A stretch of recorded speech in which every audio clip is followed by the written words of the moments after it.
Good morning, ladies and gentlemen. Thank you very much for coming along. Well done to all of you for actually finding the place. It's a long walk to get to Platinum Suites 3 and 4, so I'm pleased you arrived here. And I'm going to let other people come in the room as we go along, because I know it's quite a trek to get up here.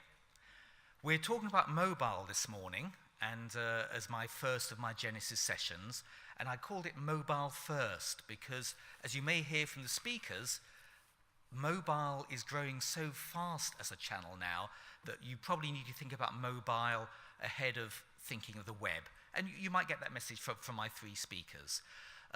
They are going to make presentations. They'll each make a presentation, and then we'll ask them some questions. So if any questions pop into your mind, do please make a note of them and put your hand up at question time.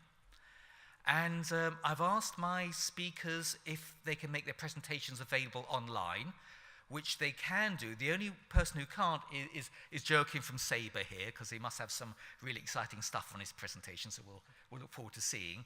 So you don't need to take notes if you don't want to. If you want copies of the presentations, just leave your business cards with the young ladies on the way out, and I'll drop you an email when I've got those presentations online. The event is being videoed, so Joachim, you're going to be online whether you like it or not, because eventually this session will be on the YouTube channel for World Travel Market. Let me introduce our speakers. Sitting closest to me, I just mentioned, is Joachim Everstein. He is Head of Innovations, EMEA at Sabre Travel Network.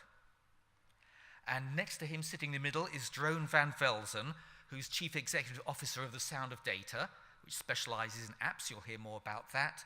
And last but not least, furthest away, is Frank Reeves, who's CEO of Avio, that specializes in helping hotels do better at managing their bookings and getting more bookings out of the online world. So three great presenters, each going to make a presentation, and then we'll ask questions. Everybody happy about that? Yes? Good, that's lovely. So ladies and gentlemen, let's start off. Let's welcome Joachim.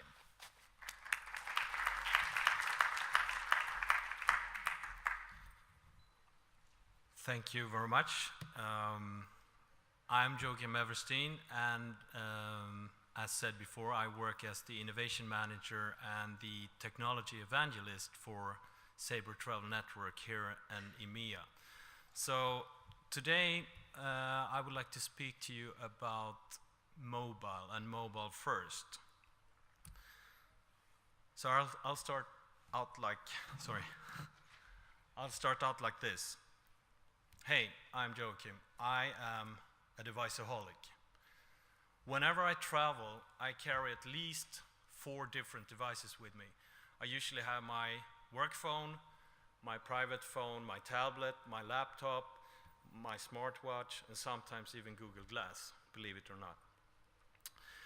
So when I work, I really expect to switch between the devices without an effort, and I know that I'm very far from alone by thinking so, and also carrying a lot of devices. So when we talk about mobile in travel, I think we have to acknowledge that if you want to have a sound mobile strategy, you need to think device strategy rather than just a mobile strategy as such. A recent study that looked at 200 Brits, a regular evening doing whatever they're doing on a regular day, came up with that on average, all of these 200 people would switch between devices up to 21 times an hour. And that's a pretty staggering, amount of changing devices. So, and that also confirms what one of the Google chief executives said in September last year, that more than 90% of today's customers on the Google site will use more than one device to complete one different task. And that is up to 500% more people simultaneously using different devices than 3 years ago. So although we're working on different devices and we expect full synchronization over all of the devices, a mobile is not a laptop is not a tablet, and so on. So if you want to stay in touch, or if you want to connect and stay in touch with a multi-device traveler, you need to understand how each device is used. So we've thought long and well around some questions that you need to ask yourself if you want to stay in touch with a multi-device traveler. And these questions might seem simple to you, but we still believe they're really important if you want to be effective in your communication with today's travelers. So I'm going to spend the next 10 to 15 minutes talking about these 3 questions. I think there's great opportunity to connect with travelers today. But first of all, you need to ask yourself, what is the value that you want to create when you connect with a traveler? Or what is the problem that you want to solve in doing so? 200 years ago, Darwin said, "A man who dares to waste 1 hour of time has not discovered the value of life." And I think that's still very true, and that's presumably what drives the modern day travelers to expect more and more from both technology and also the applications that we provide to them. Because no travelers that I know of wants to spend any time unnecessarily while traveling. And there's already been done very good applications that would help travelers to optimize their time while traveling. So a couple of my favorites are, first of all, Tripcase that helps me to keep track of all my itinerary items, whether it's air, hotel, or cars. Whenever there's a change to any of these items, I will get a notification via an email and also through the app, which ultimately comes on my watch. So if I'm in the cab or doing something else in the meeting, I will get a quick notification that my flight might be delayed, and then I know that I have a bit more time to get to the airport. As it gets closer, I subscribe to all the flights in the Heathrow application. And this is really great because that also gives me notifications when it gets close to the departure, when the gate is open, when the flight is boarding, when the flight is closing, and even when the flight has closed. And you know, hopefully I'll be on the plane by then, but you never know. When I arrive to Heathrow, I will get a notification on where is my baggage, which belt is it.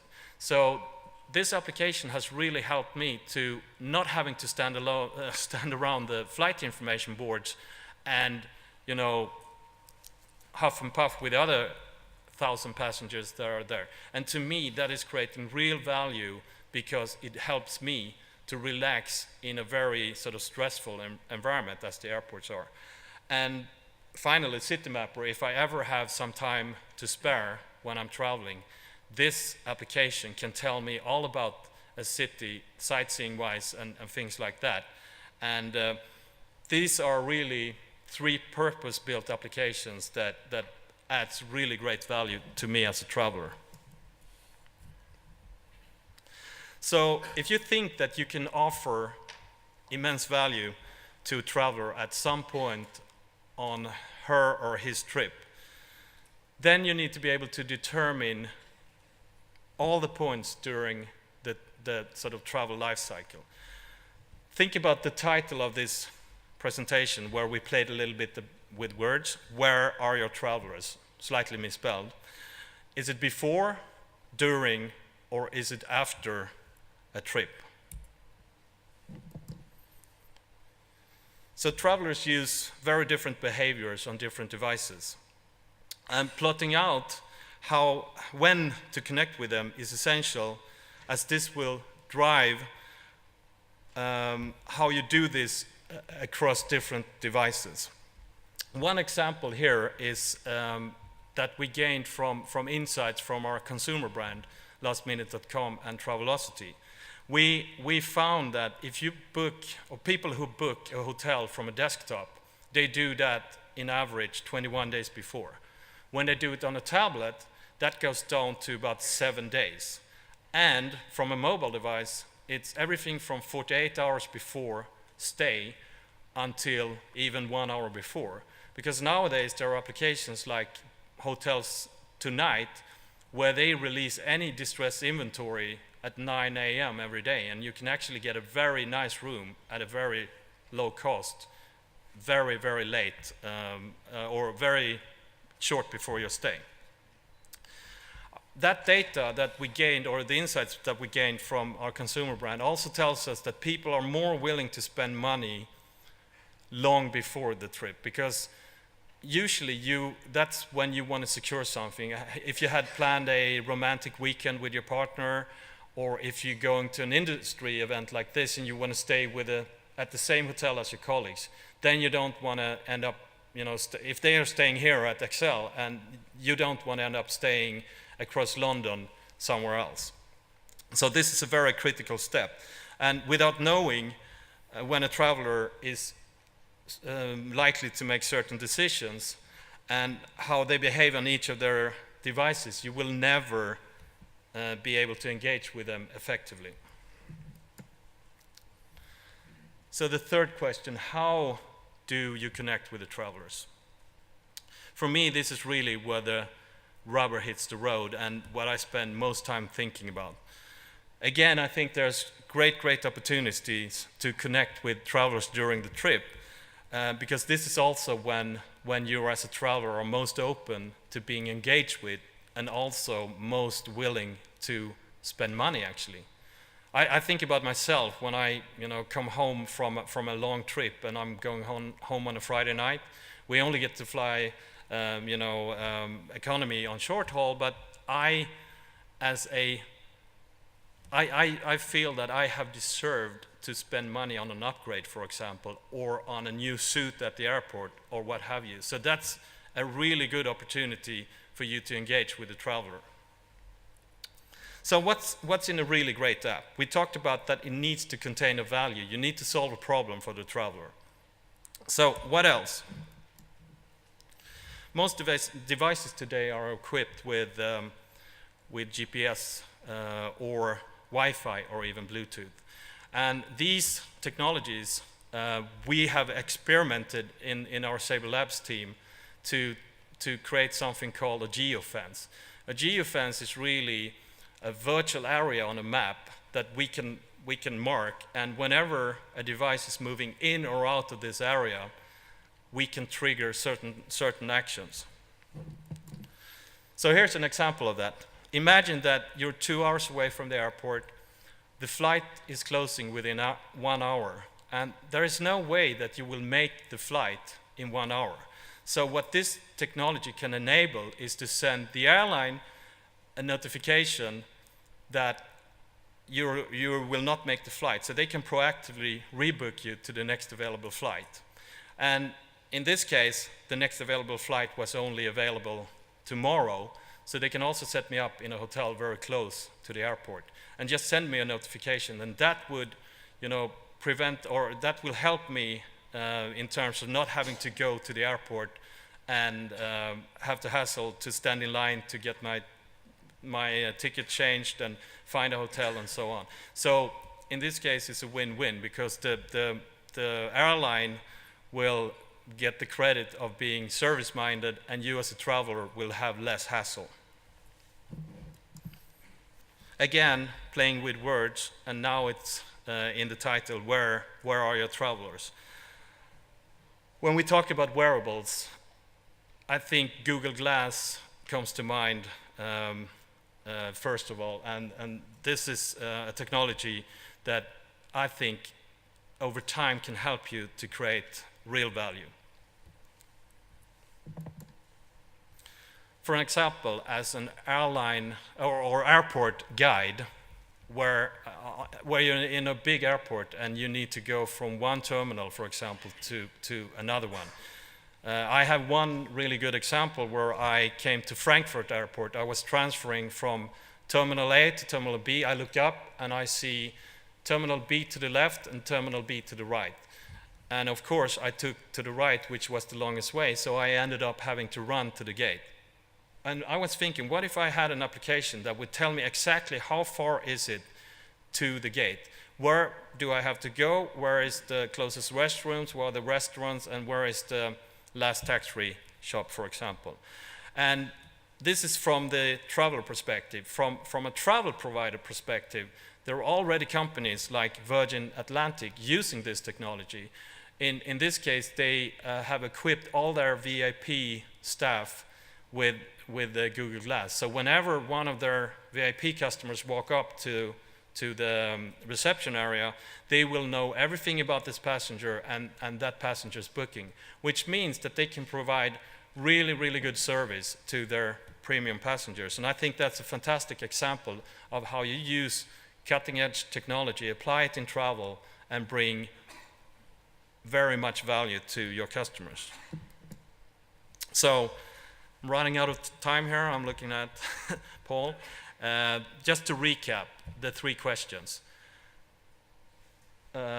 What is the value for the traveler or the customer? When do you connect with the traveler? And how do you connect with the traveler? If you can answer these questions, I think you're really, really well equipped to connect and be in touch with a multi-device traveler. Thank you very much.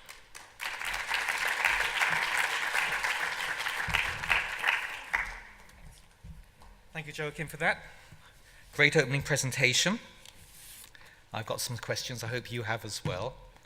And let me introduce our next speaker, who's a Jerome from the Sound of Data. Let's welcome him, ladies and gentlemen.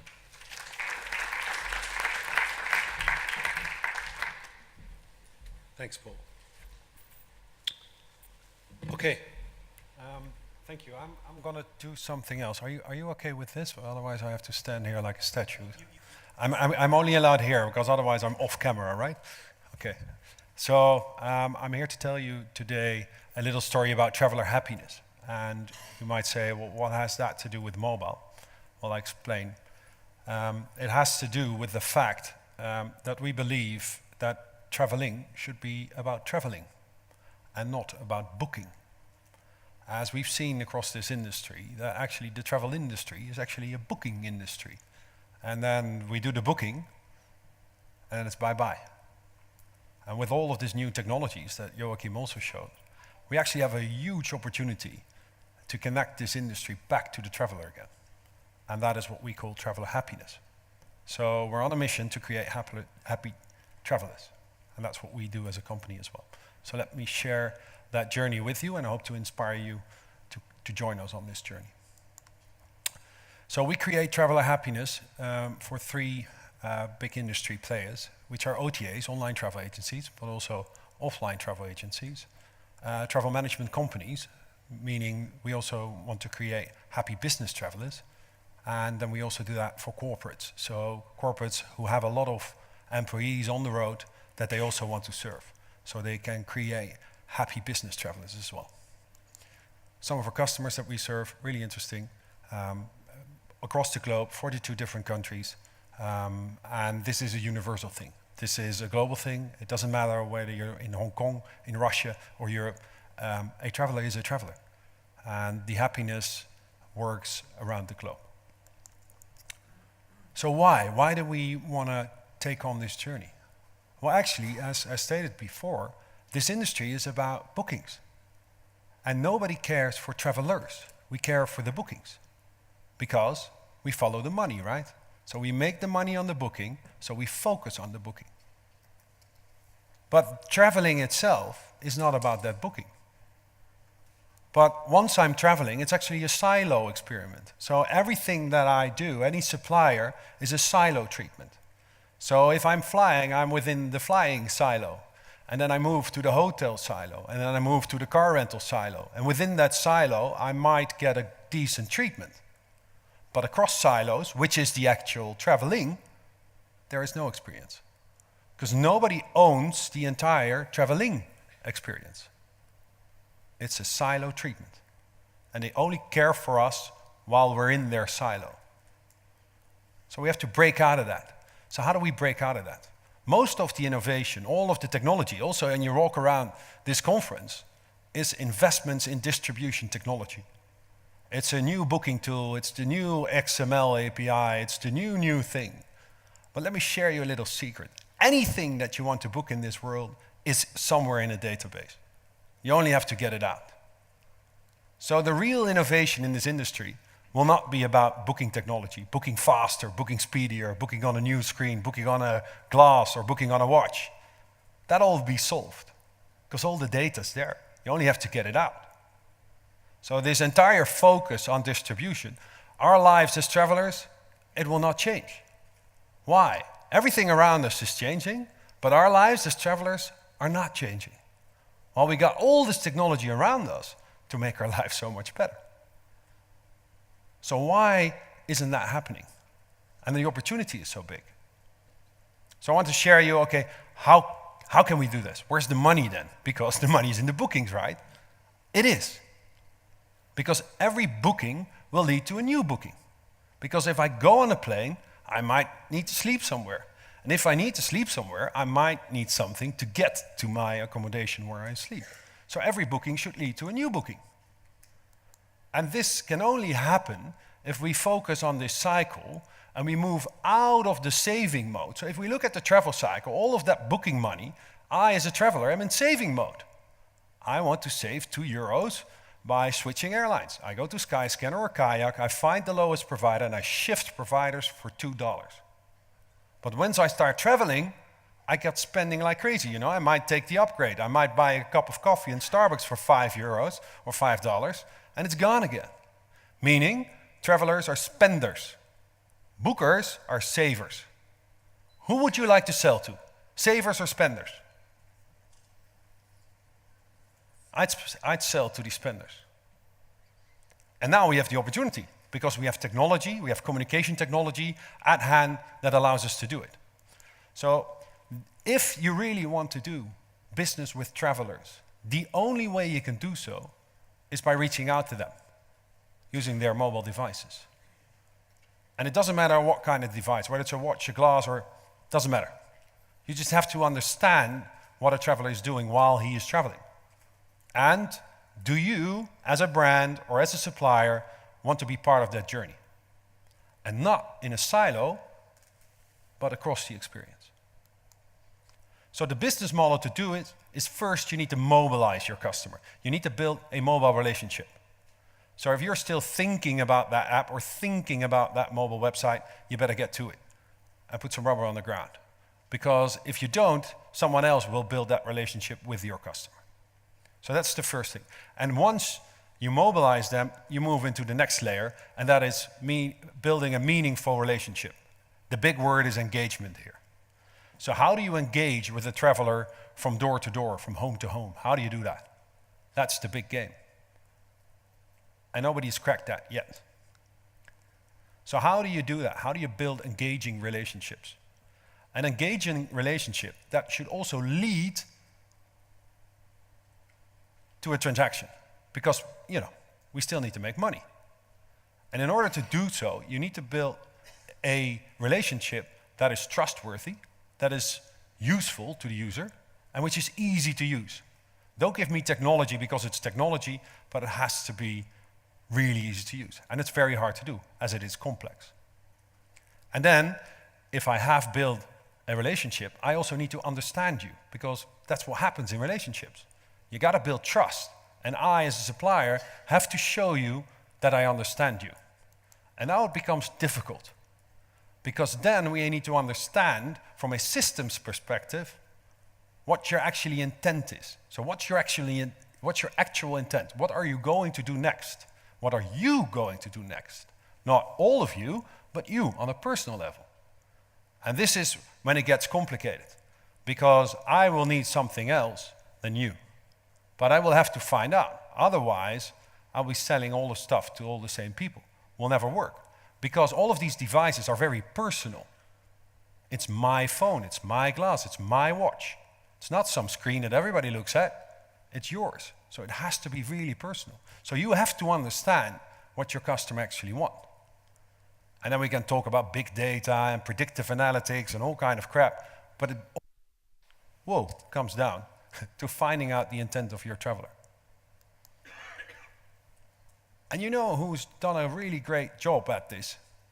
It's the guys in the blue shirts. They actually found out how you engage with users and then monetize them. There was no advertisement on Facebook 5 years ago, but everybody engages with the platform. We share everything. We share the trust between the friends and the platform. And now these guys are doing 12 billion in advertising. And these advertisements make sense because they find out what your intent to buy is. That's their whole technology game. So you have to understand how to build a relationship, a trustful relationship, and then start monetizing on that. That's what these guys have done. It's really clever. And they're not the only clever guys who are doing it. So Google is actually doing the exact same thing. Now Google wants to find out what you do next without you asking them, because that's what Google is about. Google is about, I want to go to a hotel XYZ. Now the next level is they know you need a hotel. This is where Google Now comes in. So they basically play this game. They found out, they discovered your intent, what you're about to do next. Guess how they monetize that? Selling you the stuff that you need next. Now your question as a travel supplier is, are you going to give that to the big boys, or are you going to play along it for yourself? So you as a supplier can do this as well. If you start understanding your customer, build relationship with that customer, engage with them while they are traveling, and then offer the transaction. So then we have actually done two things. We've created happier travelers, better travel experience, and yes, a booking. So that's the case for mobile. Thanks.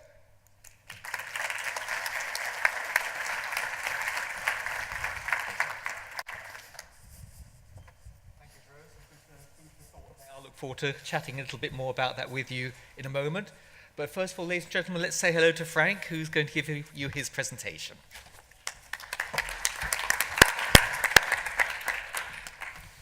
Good morning, everybody. We're still technically morning, almost lunchtime. So for those of you who don't know Avio, I'll just very quickly give you some background.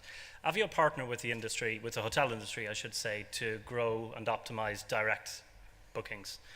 Any hotelier, I'm sure, in the room will be aware that the ongoing dominance in the space of online travel agents in terms of overall ownership of online bookings has it such that the cost of acquiring customers for a hotel is now outstripping hotel profitability.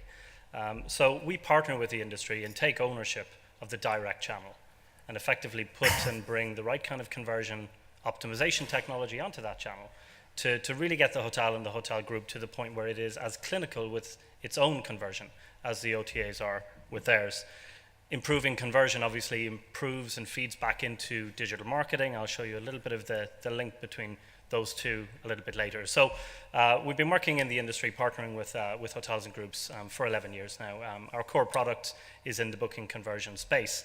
And today, actually, it's closer to £11 million of direct hotel bookings, as in hotel website bookings, per month. And our mandate is very clear. We're very specialized in this space. So across our 350 odd clients, this is some data specifically relating to mobile. So this will be, effectively, this will be across 350 hotels and group websites. And again, these slides will all be available afterwards. So what we're seeing in mobile, and when I talk about mobile, I'm generally combining smartphone and tablet, and then we'll distinguish between those two. But what we're seeing then on mobile is 47% of traffic to our client websites now coming from either a tablet or a smartphone. So basically, I think the right way to think about this, if you're a hotel brand, is that 1 out of every 2 visitors is experiencing your brand through a mobile device.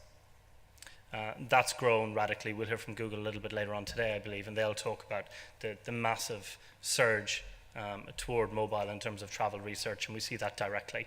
And just for information purposes, we see tablet traffic 30% higher than smartphone traffic, and we'll dive a little bit more into these details. A little differently from lastminute.com, I guess Last Minute would have shorter lead-in times, but on the direct hotel channel, we see a 32-day lead-in time. So how far out are customers looking for availability and looking to book? That is different on desktop. It's a little bit further out, so 43 days on desktop, but 32 days.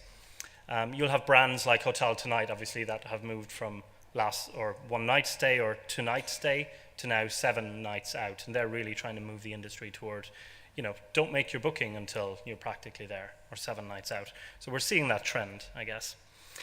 Mobile obviously impacts email incredibly. So across our clients, 87% of a hotel's email communication with their customers are received and opened on mobile device.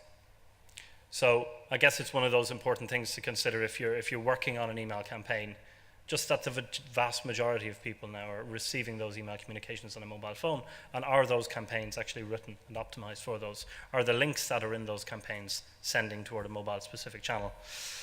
The majority of bookings are between 9 and 5. The spike in traffic is actually after 5 p.m. and the spike in traffic is more mobile traffic, so tablet, smartphone.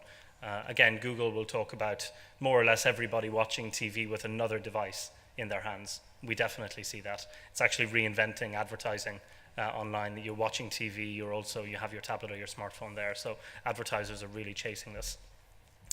We see higher conversion on tablet over mobile, so with regard to, or with reference to desktop, probably 78% conversion, that's booking conversion on the direct channel through tablet, lower on smartphone, and the reasons for that would be a little bit obvious in terms of screen size. Cross-platform, we know, and we'll hear from Google again later, but we know that travel shopping and travel research is really moving on to mobile devices now.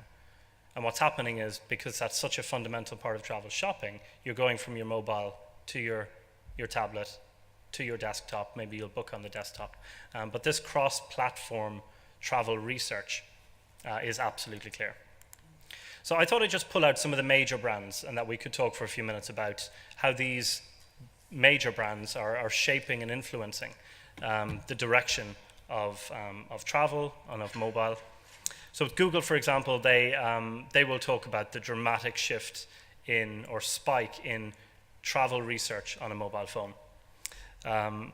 They'll say that 15 hours per week are spent researching some purchase on a smartphone. And these trends are going up. So that research phase is really, really key. And again, second screens when people are watching TV is absolutely huge. It's been, I think, a very big couple of months for mobile. Apple Pay was announced very recently along with the Apple Watch. So really the battle for the digital wallet now on smartphone is really coming in. These guys are all fighting it out. Apple, for example, are rumored to sit on approximately 600 million credit card details. So what they're trying to do is really mobilize that one-click booking. So the iPhone 6 with Apple Pay, you tap, you're booked.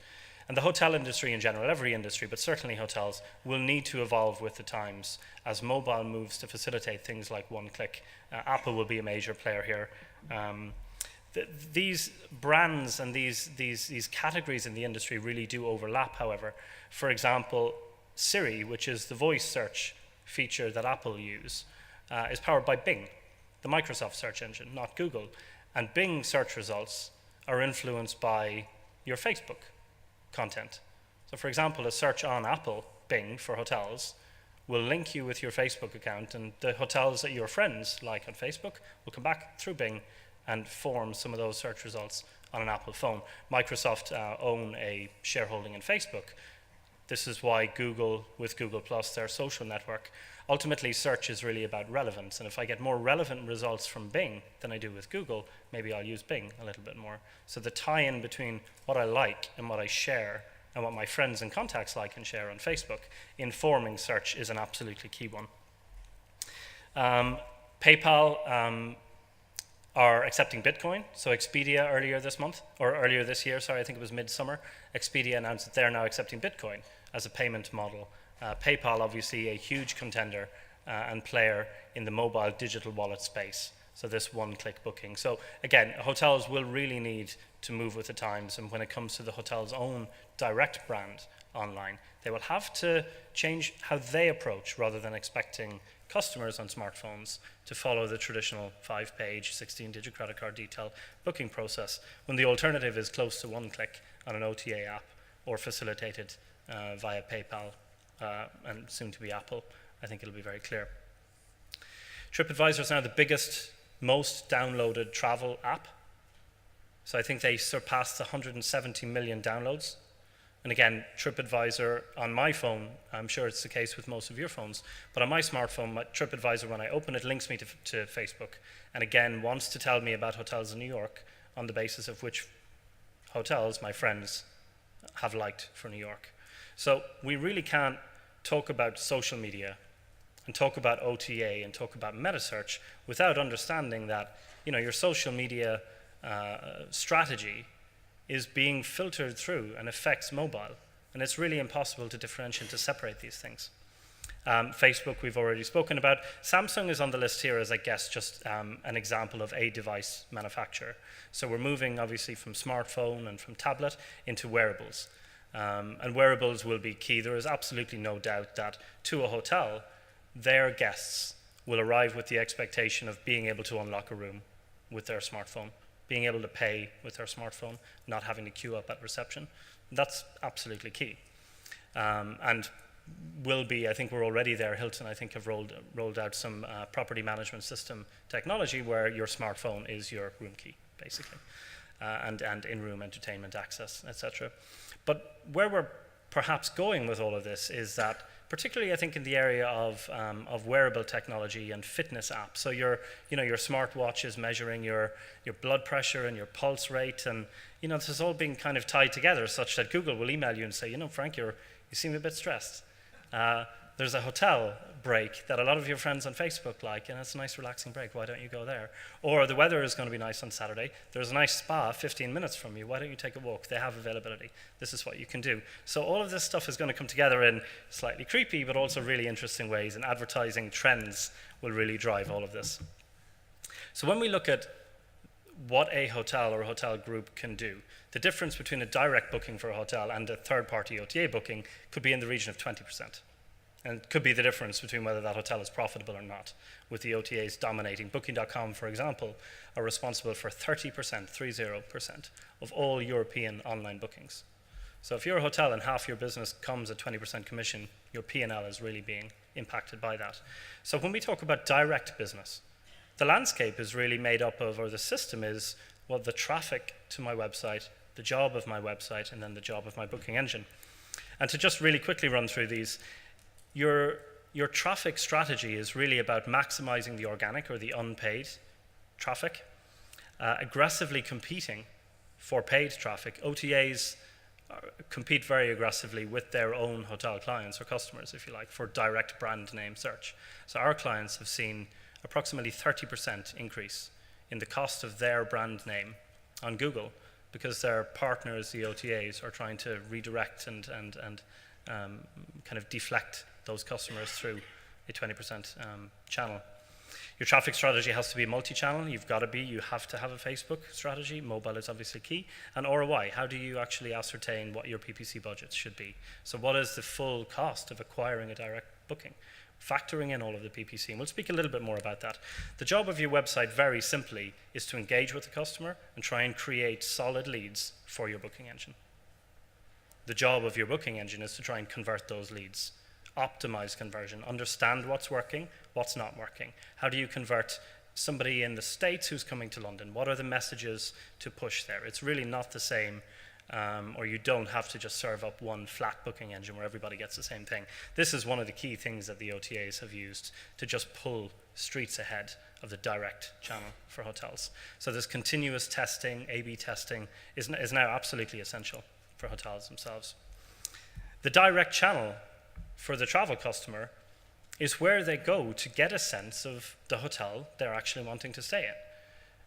And hard and all as they try, Booking.com or Expedia can't give you this when it's also giving you 20, 30 other hotels for you to consider.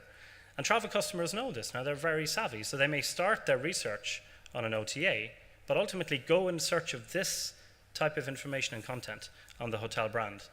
And this is the opportunity that the industry has to just be more effective at converting those. So again, just examples of the strength of the direct channel, not just in conveying this quality of information, but also this, rich special offers and packages, the kind of content that you just can't easily syndicate elsewhere on the web. But we're seeing half of the traffic now coming from mobile. So the key to the web design side of it for hotels is to be responsive, is to have your site for, again, 1 in every 2 customers is coming on a smartphone or a tablet. So responsive design being you need to give them something that is engaging, and you need to have that optimized for the device that they're on. It's no longer, I think, appropriate to to ignore the mobile channel. And these are just some examples of how you look to do that. You have to carry the responsive and the mobile optimized approach entirely through your booking engine. Again, if we come back to the email marketing, 90% of email almost being opened now on a mobile device, are you sending those customers through to pages that are really not optimized for mobile? So that ability to be responsive for the device carrying all the way through the booking process is absolutely key. Responsive versus mobile dedicated sites. So we're not going to talk about mobile apps. The general theory on apps is unless you're a big brand or an OTA, app is probably not the way to go. But in terms of designing a mobile site, you can either go with a dedicated site, sometimes called M. a subdomain you'll typically see, or a responsive site. Google have given some information that mobile responsive sites, rather than a dedicated site, is probably the way to go. It seems to have certain search engine optimization benefits. It also means you're not duplicating up on content, and you put the content live once and it goes and just works. The analytics, understanding the analytics behind conversion, what is working and what's not working. This is an example of a daily report that would go from our platform to our hotel clients, analyzing conversion, and probably more important, analyzing abandonment, what's not working and how do we fix that. A/B testing is absolutely key. It's really not about one size fits all now when we're struggling with a dominant OTA industry where on average 20% commission. In terms of understanding how much you allocate to digital marketing, there's a very simple way to think about the cost of a direct booking. And if you assume, for example, that you'll understand Expedia will be 23%. But let's say, for example, you cost a direct booking at a maximum of 10%. So when all of your PPC is all added together, if you're spending 10% or less on a direct booking, let's say, for example, you're happy. Well, the budget for PPC can be derived directly from setting a cost of acquisition like 10%. And it's a factor of your conversion, your booking value, and this 10% cost of acquisition. And the link between improving booking conversion and that then giving you more competitive digital marketing budgets is absolutely key. So on the left here, we see improving booking conversion and the PPC budgets that you have, all based on 10% acquisition. And so my final slide is really just to try and pull all of that back together and give you some takeaways. On the website side, clearly you've got responsive. If 1 in every 2 of your customers is coming through a mobile channel, then you have to be there. And if you're not there, someone else will be there. Marketing, knowing your audience, knowing that customers, mobile customers, for example, will tend to come back between 5 and 6 times to experience the brand website. On desktop, that's more like between 2 and 3. Understanding conversion and the need to have a full handle on what's not working and what the opportunities are to optimize conversion. And then really being mindful that you cannot separate mobile from social, and you cannot separate SEO from mobile SEO. These things all converge and all come together. That's it. I hope that's been helpful. Thank you very much.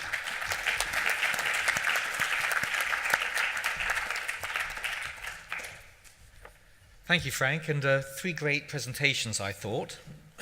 And I've got some questions. Would anyone like to ask a question? Well, maybe I'll start. Joking. Let me start with you. You mentioned wearables, and then Jerome, you talked about focusing on the traveller in trip.